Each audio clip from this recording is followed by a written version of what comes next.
Dear Gendinchukinyima, I don't think you will receive this letter. I know that you're being watched, monitored, and controlled 24 hours a day, 7 days a week. But deep down, I have this stubborn hope that maybe you will hear us. No matter what you've been told by your minders and tutors appointed by Beijing, there is a world out here where people are searching for you. The Chinese Empire stands on a foundation of lies, and these lies are falling apart. We know that the forces that keep you imprisoned are running out of time.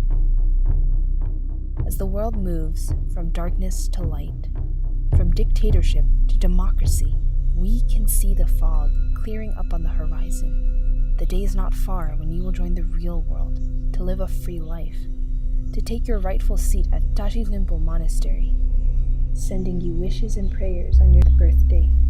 May you celebrate your next birthday in freedom. Tibet will be free. Most sincerely yours, Students for a Free Tibet.